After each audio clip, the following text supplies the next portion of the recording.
سورۃ البقرہ کی ابتدائی آیات کی تلاوت کرنے کا میں نے شرف حاصل کیا ہے۔ بقرہ عربی زبان کا لفظ ہے۔ یہ گائے کو بھی کہتے ہیں، بیل کو بھی کہتے ہیں۔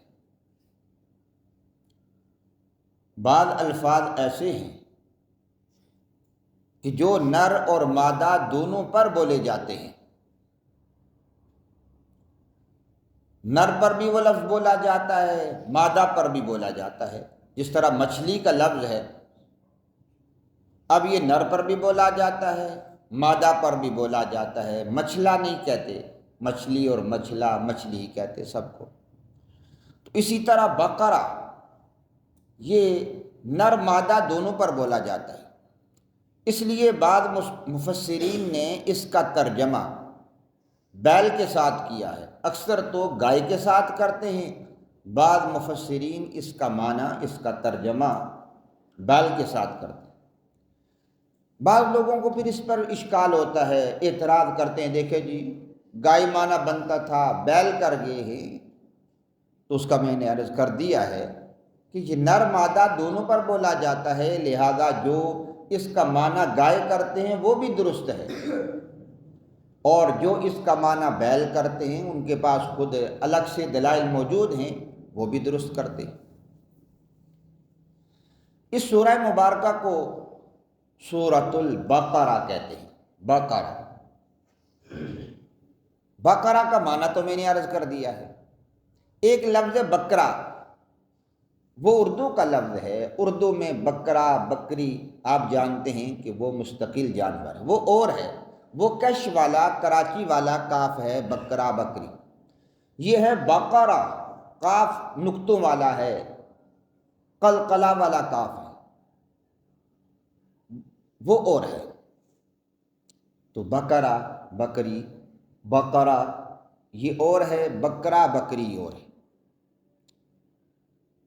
اس سورہ مبارکہ کو سورۃ البقرہ کیوں کہا گیا ہے، اس کی وجہ کیا ہے، اس وجہ کو تلاش کرنا، وجہ تسمیہ کیا ہے، اس کو میں کچھ الفاظ میں ذکر کرنا چاہوں گا۔ بنی اسرائیل کا واقعہ ہے۔ ان کا ایک آدمی کسی نے مار دیا، اس کا خون کر دیا۔ سیدنا حضرت موسیٰ علیہ السلام کا مبارک دور ہے۔ آپ کی بارگاہ میں مقدمہ دائر ہوتا ہے کہ حضرت ہمارا بندہ کسی نے مار دیا ہے، قاتل کو سزا دی جائے، قاتل پکڑا جائے۔ تفتیش اور تحقیق ہوئی، لیکن پتہ نہیں چل سکا، کیونکہ عالم الغیب صرف اللہ کی ذات ہے۔ ذرے ذرے کا علم بغیر اسباب کے علم وہ صرف اللہ کا ہے۔ باقی جن کو پتہ چلے گا اسباب کے ذریعے سے، آلات کے ذریعے سے، وہ غیب نہیں ہوتا۔ غیب وہ علم ہے جو بغیر کسی سبب کے، بغیر کسی آلے کے، بغیر کسی واسطے کے حاصل ہو، وہ صرف اللہ رب العزت کا علم ہے۔ انبیاء کرام علیہم الصلاۃ والتسلیمات کو وحی کے ذریعے سے، الہام کے ذریعے سے، خواب کے ذریعے سے، کشف کے ذریعے سے، مختلف ذرائع سے اللہ تعالی علم عطا فرما دے۔ تو بہرکیف حضرت موسیٰ علیہ السلام تحقیق تفتیش فرماتے ہیں، قاتل کا علم نہیں ہوتا۔ اللہ رب العزت کی بارگاہ میں درخواست کی کہ مولا اس طرح خون ہو گیا ہے، قتل ہو گیا ہے، قاتل کا پتہ نہیں چل رہا، اور اس قاتل اور اس مقتول کے جو رشتہ دار ہیں، عزیز ہیں، وہ آ گئے ہیں۔ اللہ رب العزت نے فرمایا ان سے فرمائیں گائے ذبح کریں۔ گائے کو ذبح کرنے کے بعد اس کے گوشت کا ایک ٹکڑا اس مقتول کے ساتھ ماریں، یہ خود اٹھ کر بتائے گا کہ اسے کس نے مارا ہے۔ حضرت موسیٰ علیہ السلام نے اللہ رب العزت کے حکم کے مطابق ان لوگوں کو فرما دیا ان تذبحوا بقرہ، گائے ذبح کرو۔ وہ آگے سے کہنے لگے اتتخذنا ہزوا، کہ آپ ٹھٹھا کر رہے ہیں، ہمارا بندہ مر گیا ہے، آپ کریں گائے ذبح کریں؟ گائے کا ذبح کرنا اور بندے کا مرنا اور قاتل کا تلاش کرنا، ان کا کوئی جوڑ ہی نہیں بنتا۔ تو ہم پریشان آپ کے پاس آئے ہیں، آپ ہمارا مسئلہ حل کرنے کے بجائے فرماتے ہیں گائے ذبح کریں۔ حضرت موسیٰ علیہ السلام نے فرمایا اعوذ باللہ ان اکون من الجاہلین، میں اللہ کی پناہ میں آتا ہوں کہ جاہلوں میں سے ہوں، میں اس سے اللہ کی پناہ پکڑتا ہوں۔ یہ شرعی مسئلہ آپ لوگوں نے پوچھا ہے، شریعت کے مسائل کے ساتھ ٹھٹا یہ تو نہیں ہو سکتا۔ کوئی سمجھدار آدمی شریعت کے کسی مسئلے کے ساتھ، کسی حکم کے ساتھ، کسی امر اور نہیں کے ساتھ ٹھٹا نہیں کرتا۔ یہ ناواقف لوگ کرتے ہیں، جو ہلاک کرتے ہیں۔ سمجھدار عاقل بالغ آدمی وہ شریعت کا مذاق نہیں اڑاتا، نعوذ باللہ اگر کرے گا اسی وقت اسلام سے خارج ہو جائے گا۔ شریعت کی اللہ کے قانون کا نام ہے، اللہ کے کسی قانون کی مذاق بنانا، تمسخر کرنا، ٹھٹھا کرنا اپنا ایمان ضائع کرنے والی بات ہے۔ تو بھول کر بھی آدمی کسی حکم کے ساتھ مذاق نہ کرے۔ بعض داڑھی کا مذاق اڑا دیتے ہیں۔ داڑھی سارے نبیوں کی سنت ہے، سارے ولیوں کی سنت ہے، سارے محدثین کی سنت ہے۔ حکم کی اگر کوئی مذاق بنائے گا اسلام سے نکل جائے گا۔ تو بہرحال حضرت موسیٰ علیہ السلام نے فرمایا بھئی یہ کام ہم نہیں کرتے، اللہ رب العزت کی طرف سے تمہیں حکم ہے کہ گائے ذبح کرو، پھر وہ ایک ترتیب ہے، اس کے مطابق تمہیں قاتل کا پتہ چل جائے گا۔ وہ لوگ کہنے لگے ماہیا، ہمارے لیے یہ بیان کریں کہ وہ گائے کیسی ہو، گائے کی قسم تو بتائیں نا۔ گائے چھوٹی بھی ہوتی ہے، درمیانی بھی ہوتی ہے، بوڑھی بھی ہوتی ہے، بچی ہے، جوان ہے، بوڑھی ہے، کون سی گائے ذبح کرے؟ 3 قسم کی گائے ہمارے سامنے ہیں۔ حضرت موسیٰ علیہ السلام نے فرمایا عوانم بین ذالک، عوانم بین ذالک، درمیانے درجے کی گائے لو بس ذبح کرو۔ اب ان کو چاہیے تھا کہ جب حکم ہو رہا ہے گائے ذبح کرنے کا، کوئی گائے بھی ذبح کر لیتے اور اس کے گوشت کو اس مقتول کے ساتھ لگا دیتے تو ان کا مسئلہ حل ہو جاتا۔ لیکن یہ تو آگے سے سوال کھود کوریج شروع کر دی۔ فَفْعَلُوا مَا تُؤْمَرُونَ، حضرت نے فرمایا جو حکم ہے وہ کرو۔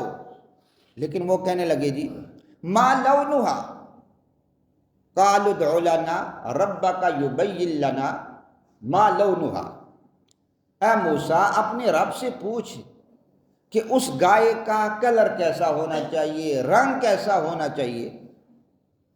حضرت موسیٰ علیہ السلام نے پھر درخواست کی۔ اللہ رب العزت نے فرمایا ان سے کہیے بقرۃ صفراء فاقع لونها، زرد رنگ کی گائے ذبح کریں اور اس کی جو زردی ہے پوری شوخ ہونی چاہیے۔ خوب زرد رنگ کی گائے تلاش کریں، اس کو ذبح کر کے یہ حکم پورا کریں۔ کہنے لگے ماہیا، ہمیں نہیں سمجھ آ رہی جی، گائے ابھی تک ہمارے لیے واضح نہیں ہو، اس طرح کی گائے بھی بہت سی ہے۔ حضرت موسیٰ علیہ السلام نے فرمایا بھئی دیکھو لا ذلول تثیر الارض ولا تسقی الحرث مسلمۃ لا شیۃ فیہا، وہ ایسی گائے ہونی چاہیے کہ اس نے ابھی ہل نہ چلایا ہو، ہل میں جتی نہ گئی ہو، اور کھیتیوں کو اس نے پانی بھی نہ پلایا ہو، اس کے ذریعے سے کھیتیوں کو پانی نہ پلایا گیا ہو، اور اس میں کوئی داغ دبا بھی نہ ہو، صحیح سالم گائے ہو، پکڑو ذبح کرو، تمہارا مسئلہ حل ہو جائے گا۔ آخر کار ان کو ایک گائے مل گئی جس کو انہوں نے ذبح کیا۔ ذبح کرنے کے بعد اس کے گوشت کا ایک ٹکڑا اس مقتول کے ساتھ لگایا، وہ اٹھ کے بیٹھ گیا، اس نے بتا دیا کہ مجھے کس نے مارا تھا۔ اب مارنے والے لوگ کون تھے؟ اپنے ہی رشتہ دار تھے۔ مارا کیوں تھا؟ کہتے ہیں کہ وہ آدمی مالدار آدمی تھا، اولاد نہیں تھی، لا ولد تھا، اولاد نہیں تھی، مال خوب تھا۔ اب لوگ کہتے تھے مرے پیچھے اس کا کوئی اور تو ہے نہیں، ہم وارث بن جائیں گے، بھائی وارث بن جاتے ہیں، بھتیجے وارث بن جاتے ہیں، قریبی وارث بن جاتے ہیں جب انسان کا کوئی اپنی اولاد وغیرہ نہ ہو، تو اس لیے مار دیا۔ لیکن یہ شرعی اصول آپ یاد رکھیں کہ اگر آدمی کسی کو نعوذ باللہ قتل کر دیتا ہے تو یہ جو قاتل ہے اس مقتول کا وارث نہیں بنے گا۔ مارا تو اس خاطر تھا کہ اس کی جائیداد مجھے ملے، گناہ بھی سر آ گیا، اور دوسرا یہ کہ جس مقصد کے لیے بندہ مارا تھا وہ مقصد بھی پورا نہیں ہوا۔ تو شریعت کا اصول یہ ہے کہ جو قاتل ہوتا ہے وہ مقتول کا وارث نہیں بنتا۔ تو میں نے عرض کیا ہے اس گائے کا واقعہ چونکہ سورہ مبارکہ میں تھا اس لیے سورت کا نام ہی سورۃ البقرہ رکھ دیا گیا۔ بڑی مبارک سورت ہے، قرآن مجید کی سب سے بڑی سورت یہی ہے، 286 اس کی آیات مبارکہ ہیں۔ اس کے فضائل میں فرمایا گیا ہے جہاں سورۃ البقرہ کی تلاوت ہوگی وہاں سے شیاطین، جنات، جادو ٹونے وغیرہ سب کچھ ختم ہو جائیں گے جہاں سورۃ البقرہ کی تلاوت کی جائے گی۔ اب بعض لوگ کہتے ہیں جی ہم تو تلاوت نہیں کر سکتے، دنیا کا ہر کام کر سکیں گے، لیکن جب اللہ رب العزت کے اس مبارک کلام کی بات آتی ہے تو کہتے ہیں ہمیں تو آتا ہی نہیں۔ گویا یہ قرآن مجید کے ساتھ بے وفائی ہے۔ ہر کام سیکھنے کے لیے یہاں سیکھیں گے، باہر جا کر سیکھیں گے، شہر میں سیکھیں گے، دوسرے شہروں میں جا کر سیکھیں گے، لیکن گھر کے ساتھ ہی مسجد ہے، وہاں قرآن مجید پڑھایا جاتا ہے، ان کے سامنے ساری دنیا پڑھ رہی ہے، لیکن یہ ہمت نہیں کریں گے ہم بھی کبھی اس مبارک کلام کو کھول کر بیٹھ جائیں۔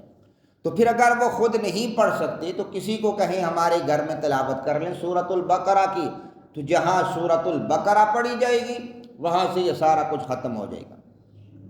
اسی طرح اگر کوئی پڑھنے والا نہیں ملتا تو آج کل موبائلوں میں بھی سورۃ البقرہ کی تلاوت انسان کو مل جاتی ہے، وہ سورۃ البقرہ کی تلاوت لگا کر رکھی جائے۔ اگر انسان کو یہ اندیشہ ہو کہ گھر میں کسی نے کچھ کر دیا ہے، ہوتا بہت کم ہے کسی نے کچھ کیا ہو، آپ ہر آدمی سے پوچھ لیں، ہر آدمی اپنے مسائل میں ایسا گرفتار ہے کہ دوسرے کی اس کو پرواہ ہی نہیں ہے، فکر ہی نہیں ہے کہ وہ بیٹھا ہو فارغ اور آپ کے خلاف کوئی کارروائی کر رہا ہو، ایسا نہیں ہوتا۔ لیکن لوگ ہیں دنیا کے اندر ہر آدمی کسی نہ کسی مشقت میں، پریشانی میں، آزمائش میں مبتلا ضرور رہتا ہے۔ لہذا اگر کوئی پریشانی آ جائے تو انسان یہی سمجھے کہ میری آزمائش ہے، یہ امتحان ہے، اس پر صبر کرے، اللہ کی طرف رجوع کرے۔ یہ نہیں ہے کہ اب تعویذ والوں کے پیچھے دوڑنا شروع کر دے، جی بتائیں جی مجھے پر کس نے کیا ہے۔ جس بیچارے کو اپنا پتہ نہیں ہے وہ دوسروں کے بارے میں کیا بتا سکتا ہے۔ تو بہرحال اپنے گھروں کے اندر سورۃ البقرہ کی اگر تلاوت کی جائے گی تو ہر قسم کے شیاطین، جنات وغیرہ بھاگ جائیں گے۔ اللہ تعالیٰ مجھے آپ کو عمل کی توفیق عطا فرمائے۔